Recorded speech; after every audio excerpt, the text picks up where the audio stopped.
नमस्कार, आप देख रहे हैं द हिंद 24 न्यूज और मैं हूं आपके साथ साक्षी। आई नजर डालते हैं आज की बड़ी खबरों की ओर। बंडेल इलाके के कैलाश नगर इलाके में छिनताई की घटना से सनसनी फैल गई।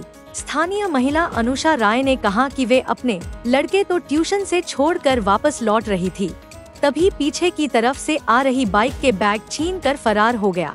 महिला ने घटना की शिकायत बंडेल पुलिस पोस्ट में की है। पुलिस ने कार्रवाई शुरू कर दी है। প্রচন্ড ছিনতাই হয় এবং এখানে বাইরে ছেলেদের আড্ডা বসে এবং এখানে রেগুলার প্রায় আমার বাড়ির বাইরে আলোটা জ্বালিয়ে রাখি মাঝে মাঝে, কিন্তু সবসময় তো জ্বালানো সম্ভব হয় না। কোনো সময় থাকি কি কোনো সময় থাকি না। যদি কোন রকম কোনোদিন প্রতিবাদ করেছেন বা কিছু সবাই আপনাদের এলাকায় এই ধরনের একটা ঘটনা ঘটে গেল, কি বলবেন? এইরকম ঘটনা এই তো বছর খানেক আগেও আবার হলো।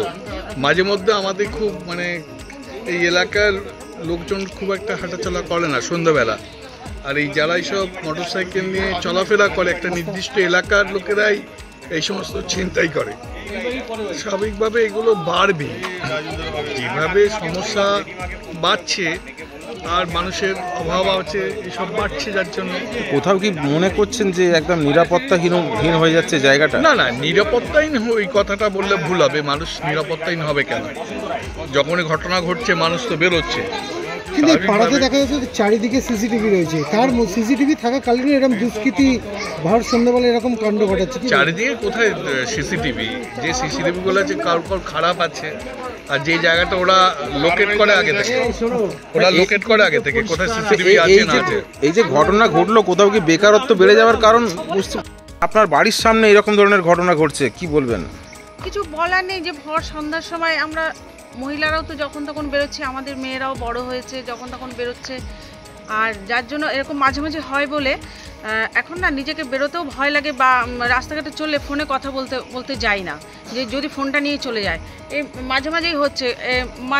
মাঝখানে 3-4 মাস আগেও একটা মেয়ে ফোনে কথা বলতে যাচ্ছিল, ওরকম দুটো ছেলে ওরকম বাইকে করে এসে মেয়েটার ফোনটা নিয়ে চলে গেল। সেই মেয়েটা কি চিৎকার করতে করতে তারপর বেরিয়ে গেল। এরকম আরও হচ্ছে, ফোন নিয়ে চলে যাচ্ছে, এরকম গাড়ি করেই ছেলেটা ঘুরছে। কোথাও কি নিরাপত্তাহীনতায় ভুগছেন? এই এলাকায় তো আপনারা থাকেন। নিরাপত্তা বলতে আসলে সব তো যে যার মতো ঘরে থাকে, কেউ অত খেয়াল করে না। রাস্তাঘাটে আমাদের এখানে পুরো শুনশান, একদম নিস্তব্ধ চারিদিকে সন্ধ্যার পরে। তো এদিকে যদি একটু নিরাপত্তা কিছু করা যায়। কিন্তু আশেপাশে বাড়িতে সিসিটিভি রয়েছে দেখছি। হ্যাঁ আছে, থাকলে হবে কি, কিন্তু এই দিকটা তো পুরো হয়েছিল। আমি সন্ধ্যাবেলায় 7:50 থেকে 8টার মধ্যে আমি মেয়েকে নিয়ে পড়তে দিতে গেছিলাম কৈলাসনগর ওই পুকুর পাড়ের ওই দিকটা।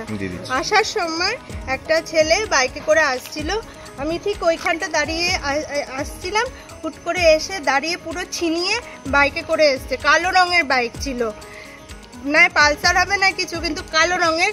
আর ছেলেটা সাদা ঘি কালারের একটা জামা পরা ছিল, মুখে দাড়ি চাপ ছিল, পুরো একাই ছিল নাকি? একাই ছিল, কোনো হেলমেট ছিল না, কিছু ছিল না। আপনি কি নজরদারি চালিয়ে আসছিল?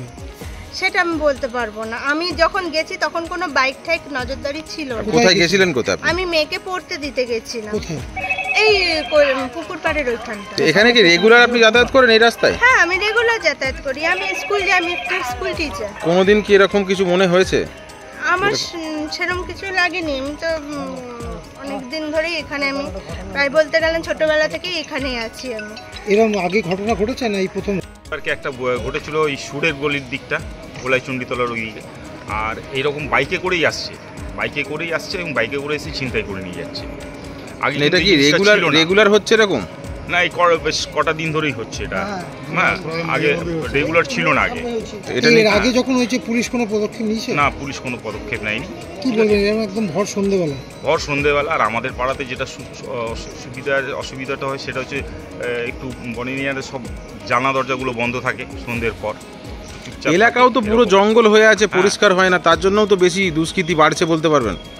না, জঙ্গলের সঙ্গে দুষ্কৃতি বাড়ার কোনো ব্যাপার নেই, কারণ জনবহুল জায়গা, এটা প্রত্যেকটা গলিতেই বাড়ি আছে।